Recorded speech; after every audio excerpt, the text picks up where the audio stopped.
Vamos a abrir el rol de los congresistas que van a participar. Congresista Cavero, tiene usted la palabra. Muchas gracias, presidenta. Creo que es importante aclarar algunas imprecisiones, por no decir mentiras, que se han dicho en esta exposición y que es importante dejar en claro. Primero, agradecerle, ¿no?, al primer ministro y al presidente, ¿no?, porque han dicho que ellos pues no van a imponer una asamblea constituyente. Qué bueno, ¿no? Qué bueno que no quieran ser dictadores, qué bueno que decidan seguir los cánones democráticos, ¿no? Como si debiéramos agradecerles o nos estuvieran haciendo un favor por no imponer la asamblea constituyente. Ese es su deber, ¿no? Y para eso han sido elegidos democráticamente en un Estado de Derecho. Así que eso como primer punto.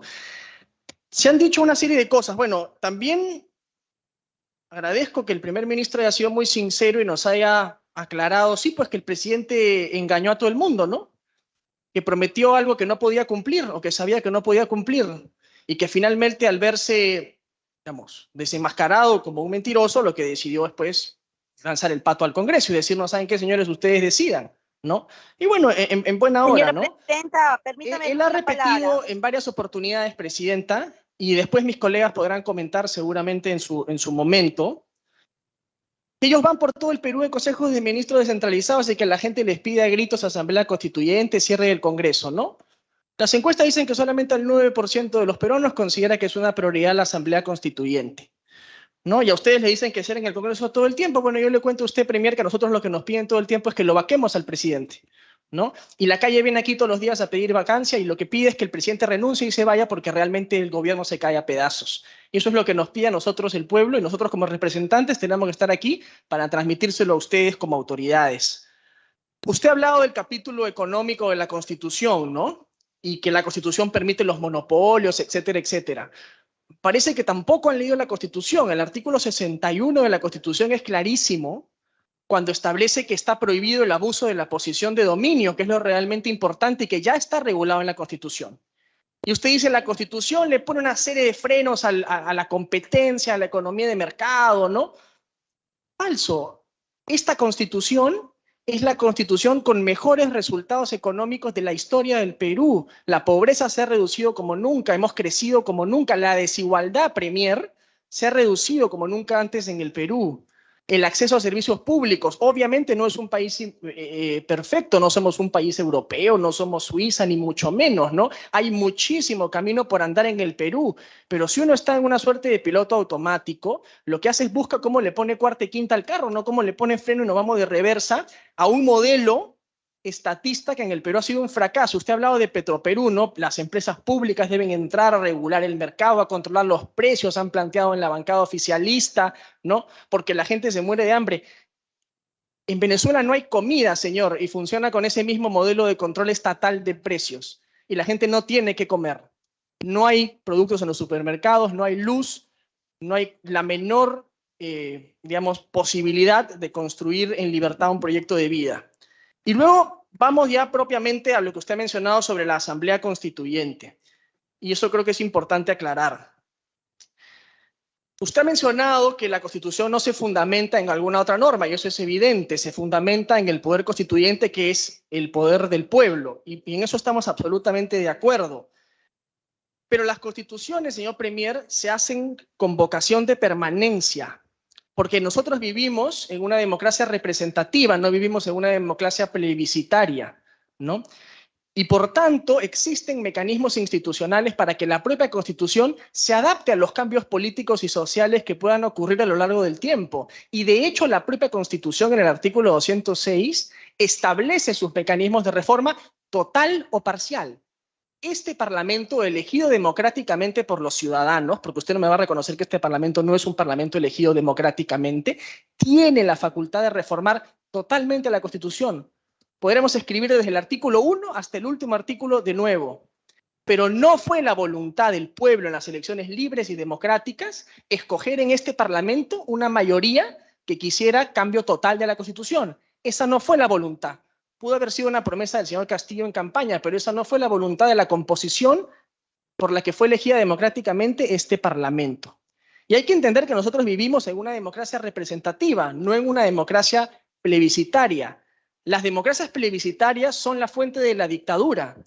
Nosotros no podríamos someter a referéndum, por ejemplo, que el Perú se volviese una monarquía totalitaria. Eso sería inconcebible, porque las democracias plebiscitarias suelen atender a que las mayorías abusen sobre los derechos de las minorías y sobre los derechos individuales que hay en una constitución y que hoy día están garantizadas en la Constitución del 93. Una asamblea constituyente, señor Premier, no es otra cosa que hacer tabla rasa de los derechos y libertades individuales de los ciudadanos y darle a un órgano todopoderoso la posibilidad de volverlas a escribir. Y yo solamente quiero comentarle, y con esto culmino, algunas de las cosas que plantea el proyecto que ustedes han mandado, algunas cosas que tienen que ver con la Asamblea Constituyente. Usted dijo que la Asamblea Constituyente no se va a meter con las facultades que tiene el Congreso. Bueno, eso no es lo que dice el proyecto. El proyecto dice lo siguiente en su disposición transitoria séptima.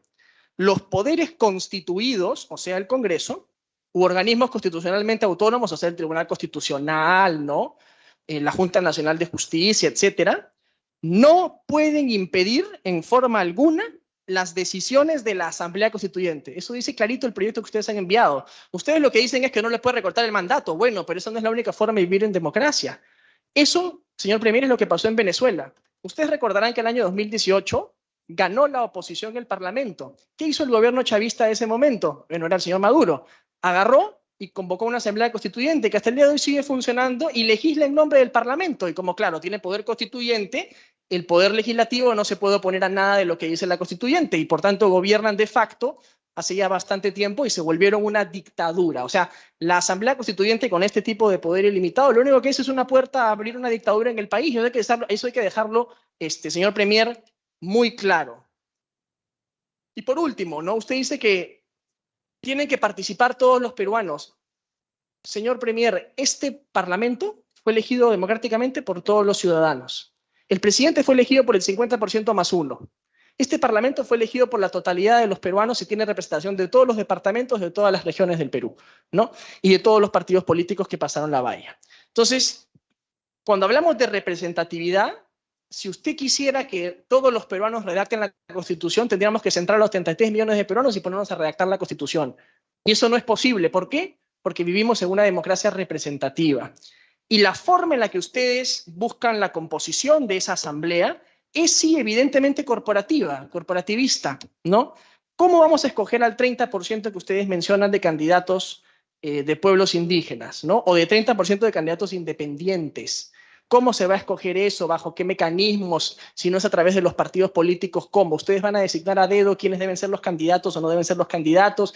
¿Qué mecanismos se van a aplicar ahí? No sé si se está dando cuenta que es una tremenda caja de Pandora y abriría la posibilidad, sí, pues a la instauración de una asamblea constituyente, ¿no? Todopoderosa. Ya sabemos, como decía Lord Acton, que el poder absoluto corrompe absolutamente y que además tendría la posibilidad de ser nombrada a dedo por el gobierno de turno. Entonces, señor Premier, a mí me parece peligrosísimo. Con esto termino. El presidente dijo ayer en unas declaraciones que él había tomado todas las medidas para mantener el crecimiento, para mantener la estabilidad. Bueno, esto no contribuye, pues, a mantener la estabilidad, a mantener la paz. Lo que hace es abre una caja de Pandora para la instauración de una dictadura totalitaria, por los mecanismos antidemocráticos, inconstitucionales y poco representativos que contienen sus disposiciones. La forma de cambiar la Constitución existe hoy día y está regulada a través del artículo 206. Propongan ustedes reformas que ustedes consideren sustantivas para la Constitución y debatámoslas en este foro que es elegido democráticamente por los ciudadanos. Y ahí veremos qué cosas hay que cambiar y qué cosas no. Pero vuelvo a repetir y con esto termino. El poder absoluto, Premier, corrompe absolutamente. Muchas gracias. Gracias, congresista Cavero. Damos la palabra al congresista Soto Palacios.